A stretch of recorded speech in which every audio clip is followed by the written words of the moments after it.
Hi class, here's your long-awaited video, and I so apologize that this is so late. I got sick at the beginning of the semester and it's really thrown me off, so thank you so much for your patience. Although it was not COVID, so that's the good news. But anyway, welcome. Welcome to Speech 1321. And since we are starting the third week, or this is the third week, I'm not going to go over the syllabus in detail like I would normally do if this were the first week. I'm sure you've had time to access the syllabus and take a look at it yourself. So instead, I'm just going to kind of go over some themes and the purpose of the course and some questions and some ideas, some things that I want you to think about as we go through the curriculum. This is business communication, okay, so business and organizational communication. And so what this course really focuses on, it's not a public speaking class. So this is 1321. Speech 1315, which is fundamentals of effective speech, which I also teach, that's more your traditional public speaking class. However, 1321 business communication, it's broader. You're still going to have a couple presentations to do, particularly your final is the big presentation. But what we focus on in business communication is all types of communication within organizations.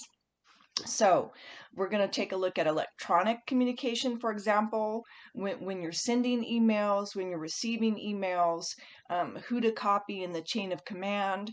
We're going to look at different organizational models because different types of businesses follow different organizational structures, and that impacts the communication within that organization. We're going to look at how culture impacts business communication. Of course, one of the big assignments is going to be interviews. So how do you communicate during an interview? You have a mock interview assignment. Written communication, what to look for in any type of written communication. How you have to be a little bit careful with that. And also, of course, interpersonal communication. And so if we were in a live classroom, which we're not, of course, but I'm going to ask you this because it's one of the things I want you to think about. I don't know how many of you out there already work, if you have a part-time job, or maybe you don't, and that's fine too. But part-time job, full-time job, whatever you have, even if you don't have a job, think about this question. What do you think has the potential to make your life more miserable at work? The tasks you actually have to perform or the people you get to interact with, right? And of course, there's no right or wrong answer. This answer is going to differ depending upon what your experience is. And of course, you can argue both ways. But think about that. Or is it both? Can you love your job and love the tasks, and then because of the people you're around and maybe the interpersonal communication and relationships aren't working, that makes your life miserable? Or maybe you have really great colleagues at work, but it's the tasks. You hate the actual tasks or the job you have to perform. So think about that. And of course it's going to be different. But I would say I've been more in the position where it's the people, right? That sometimes it's the relationships, it's the interpersonal that can make the workplace challenging.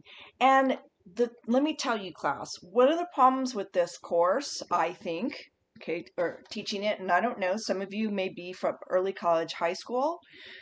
Some of you are regular college students. Some of you may be coming back to college. You've already worked a full-time gig and you're coming back to college to get your degree in something else, or you've been out in the job market and you always wanted to come back and get your college degree. So if you have work experience, you're going to have a little bit of an advantage. I think this course will make more sense to you. If you don't, I want you to think about the classroom environment, because high schools, colleges are also organizations. And within each classroom, that instructor, that teacher that you have is actually the manager. They're managing the class, right? And so I want you to, if you have a hard time linking this because you don't have work experience, think about the classroom environment. Think about those classes that you really enjoyed, maybe because of the leadership of the teacher, or maybe it was because you had really great classmates in there. You know, people were on the ball, they had good communication, they were interacting with each other.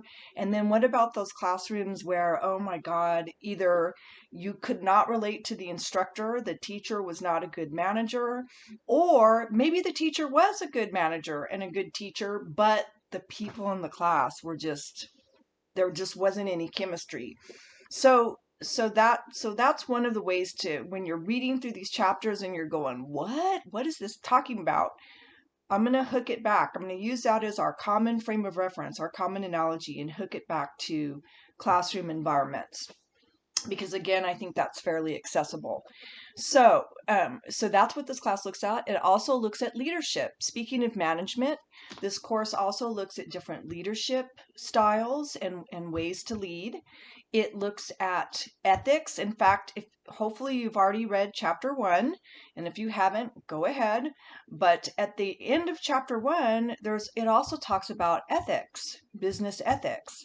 And so we're going to also talk about that, because what happens when you're in an organization and you feel like you're being asked to do something that's unethical?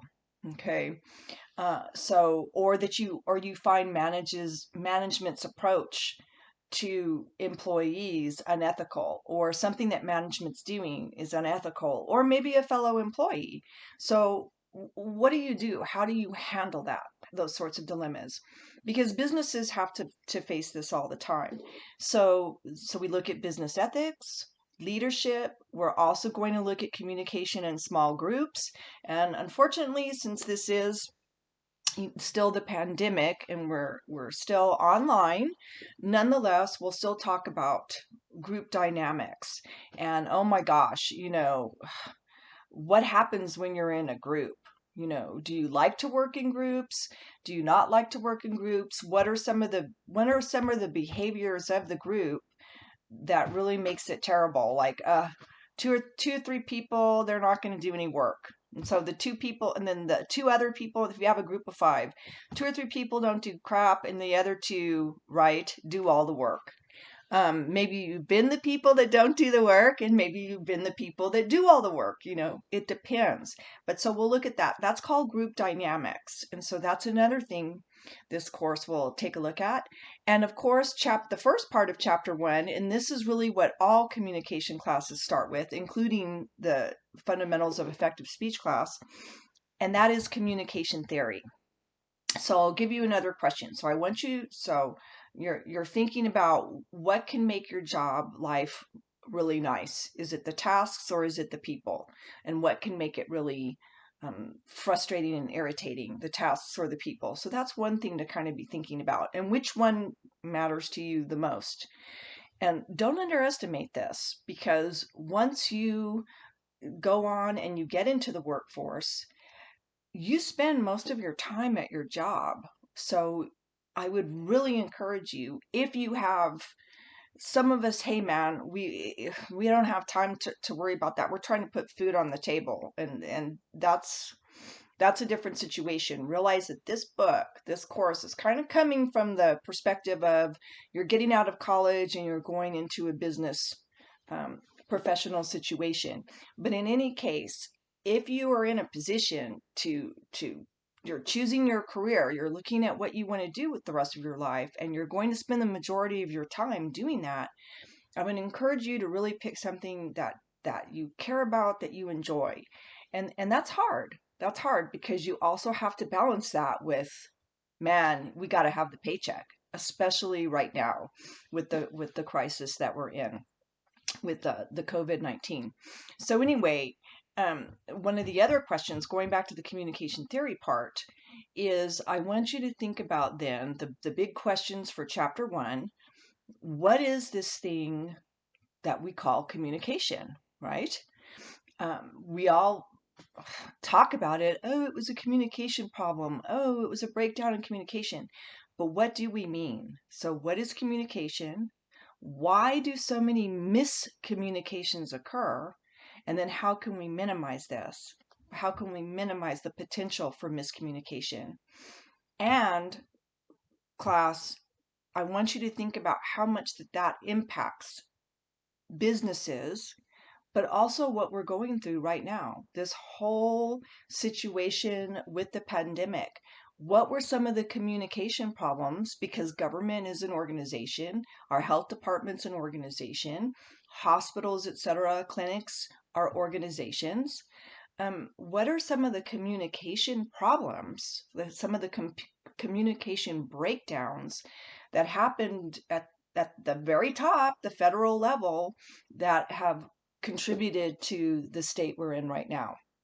And these can be positive and negative, but that's something to think about, because that I've read that the lack of a national communication plan regarding COVID-19 has hurt us, That's one of the things I've read. Whether you agree with it or not, it's up to you, but think of that and think broader. So how has this thing, communication, contributed to the state we're in now? And also our political situation, which is just crazy. I've never seen anything like this. Not, we can't only talk about miscommunication. We need to talk about misinformation, information that is just absolutely false. And the evidence points to it being false. And yet, here we are we have so many people believing the misinformation and not knowing what's true and what's not. And that's a dangerous place to be. And we're going to talk about that, because that has to do with frame of reference or fields of experience, which your book talks a little bit about. But in the first lecture about chapter 1, which will be coming up a little bit later, it'll be in a different video, we'll talk about that more. Okay, so that's really the purpose of the course. And then, of course, so your interview skills, and we are going to concentrate on that oral communication in the mock interview, and again, how you conduct yourself in a workplace environment. Now, this is going to depend on the culture of the workplace, but we're going to talk about that too. So those are some of the things the course is really going to get into. And then how to do a professional business presentation. And that's really your end of the semester project. And you've probably looked at your syllabus. You're going to have the part 1 and part 2 questions. So what I'm going to do is, for each chapter, like I tell you to read it, I'll probably send you a set of 10 questions, and then to help that you'll have to answer, but you won't turn those. And when we get to finish with the part 1 part of the course, then you're going to have like 50 questions, because you'll have 10 questions from the first chapter, 10 questions from the second chapter. You'll turn those all in at once under part 1. But I'm going to urge you, though, to try to pace yourself, right? And even though the chapter 1 questions won't be due right then, try not to put it off, because then you're going to have 50 questions to answer all at once before the due date.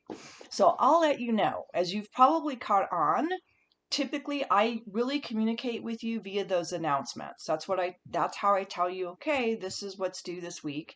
You can look at your syllabus and see what we'll be covering. At the calendar rather. And the calendar is posted as calendar under syllabus and information. It's a separate document, but realize we're probably going to already be a little bit off, because I wasn't obviously planning to be ill at the beginning.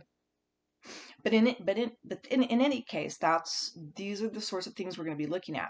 So if you've looked at your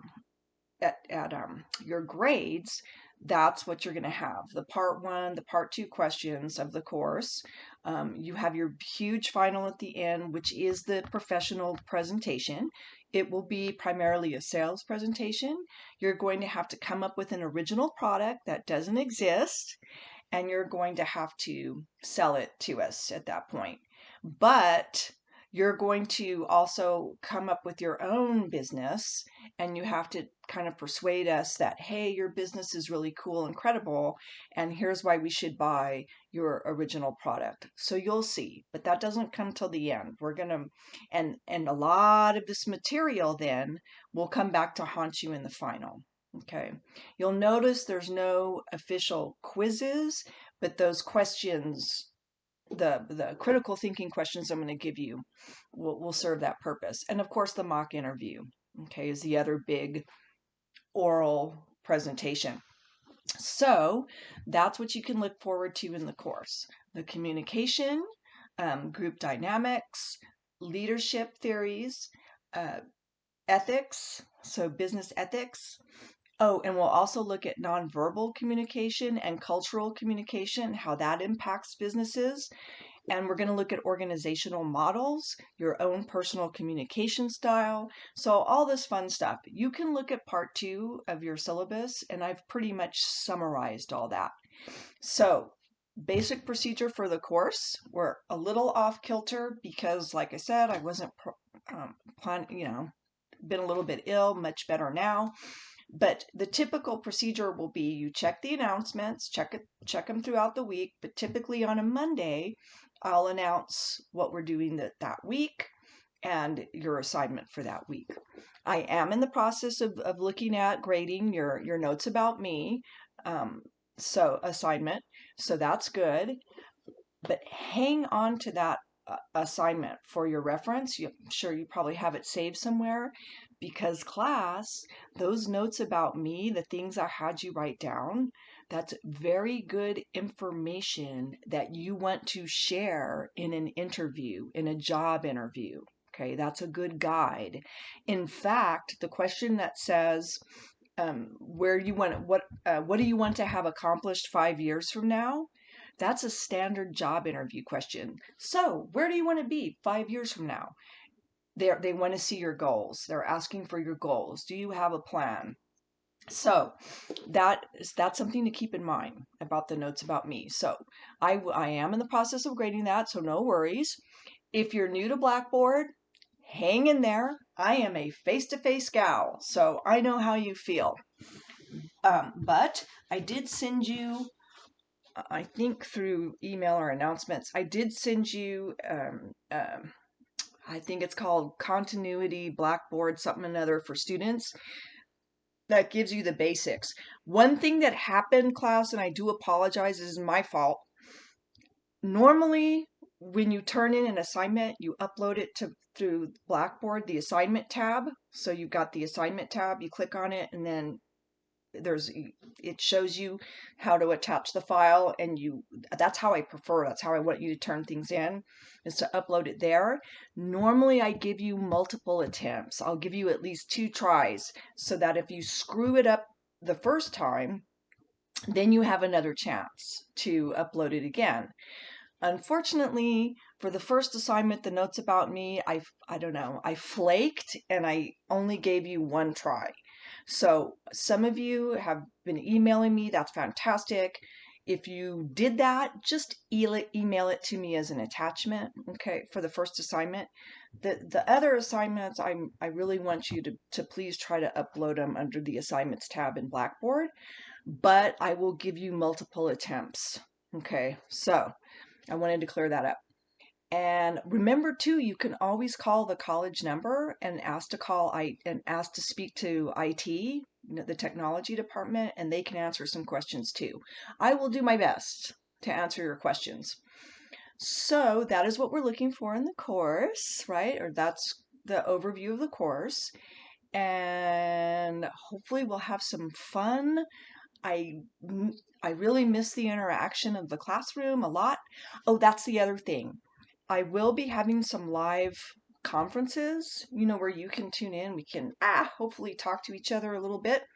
And when we do, because sometimes they're I'm going to try to at least have one a week.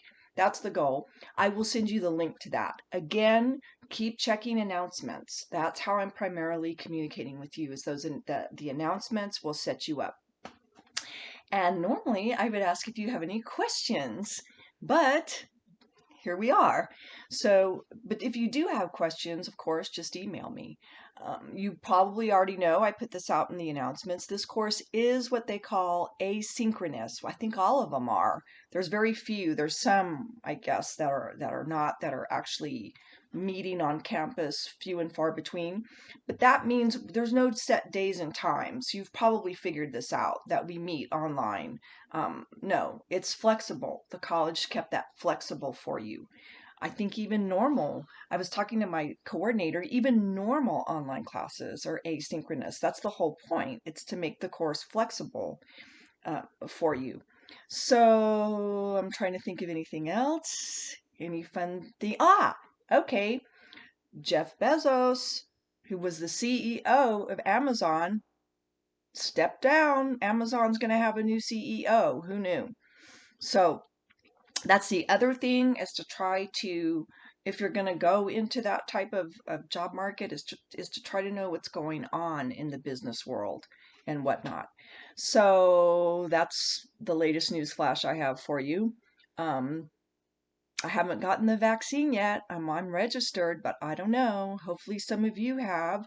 And you all, I hope you're doing well. We have to just hang in there. I'm not gonna lie. It's funny.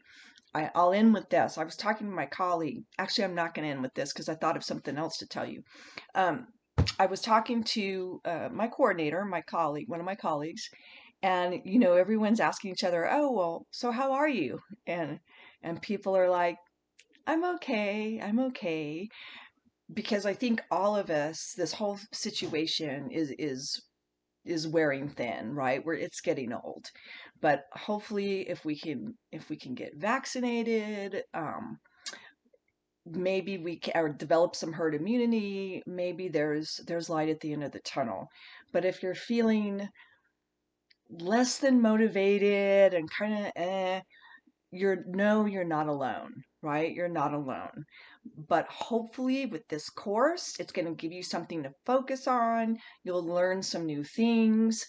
Please ask me questions, email me, and we'll get through this together, because I'm not gonna lie, I've been feeling the same way, kind of like, but again, we've got to kind of move forward. We've got to accept the situation, and then we've got to figure out what we're going to do about it, right? And hopefully try to take care of ourselves, our mental health, our bodies. If you can at least try to take a walk, sometimes that gets us out of our head. It gets those endorphins going.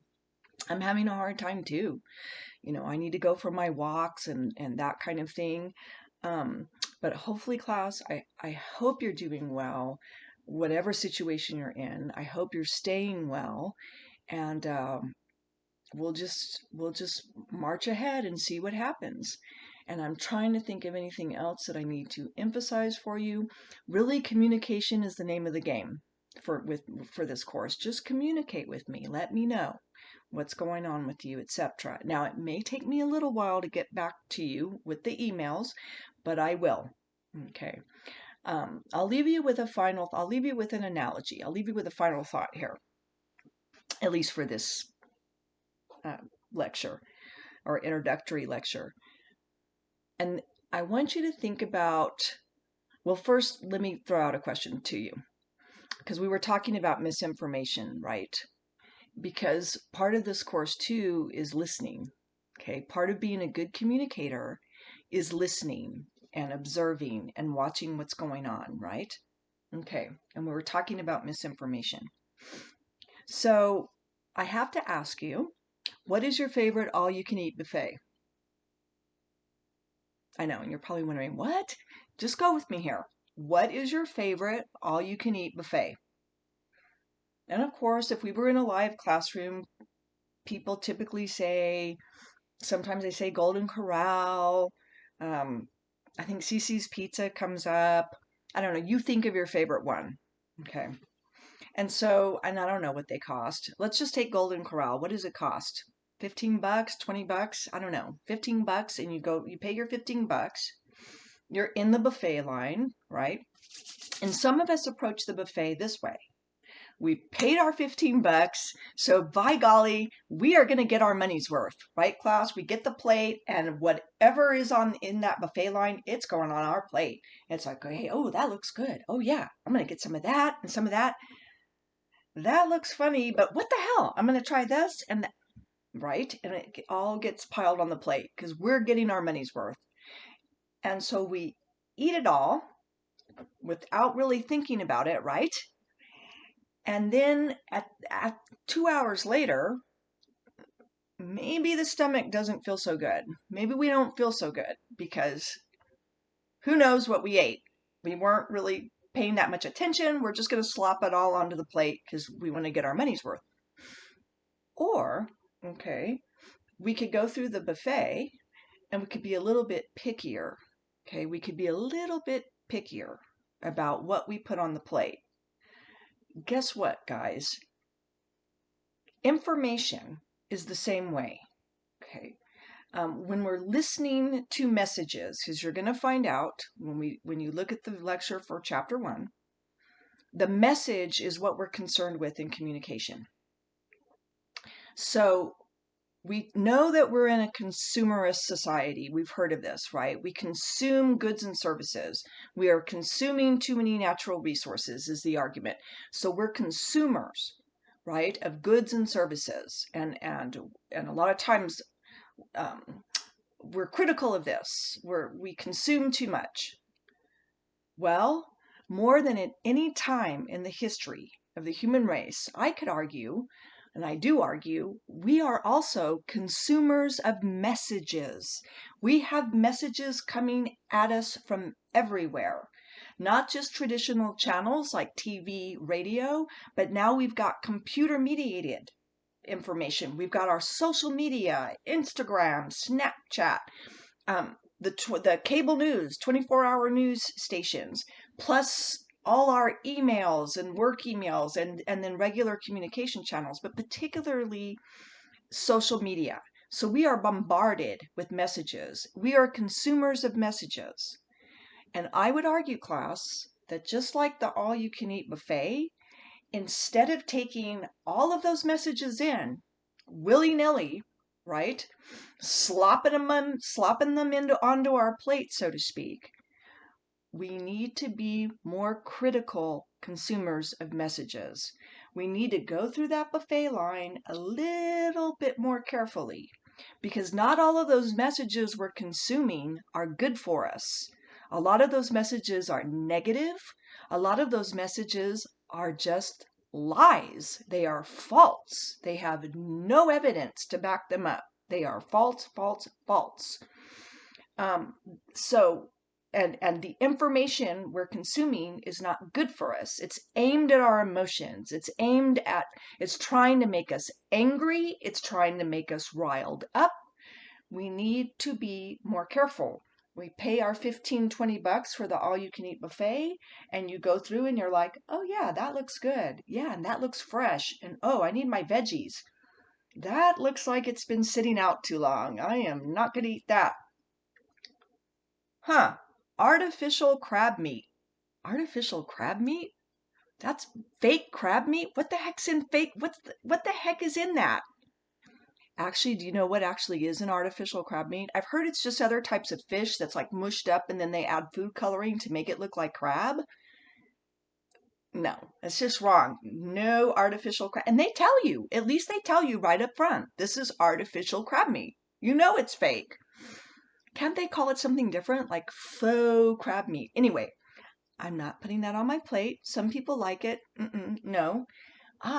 This looks good. This looks good. Oh, I'm not going to get that because I'm allergic. Oh, no. Is that gluten-free? Good, because I'm allergic to gluten. I'm not putting that on my plate. Do you get my drift, class? I'm trying to eat healthy. Do you get my drift, class? That's my analogy. We have to be just like consuming an all-you-can-eat buffet so that we don't get sick later. We need to be a little bit more careful about the messages that we're consuming. So that's kind of be sort of another overarching theme because you have to be careful in businesses also. And this kind of comes back at ethics. Comes back to ethics. So that is all I can think of. I hope that you are still awake and looking forward to the semester. And the next time you see me, you will hear about the Communication Theory Part 1 chapter. And I will be sending you a chapter outline and the 10 questions, the 10 questions I want you to answer for chapter 1. But remember, save them. I would save them and name the file part 1 questions. Save the answers, because remember, you're going to keep adding to those until I call for the part 1 questions being due. Okay. I hope you are having a good week. I'm glad I'm finally here again. I apologize for the delay, but yay raw, here we go. And by the way, today the weather is absolutely gorgeous. Try to get outside and soak in a little sun. And I will see you next time. Take care, class.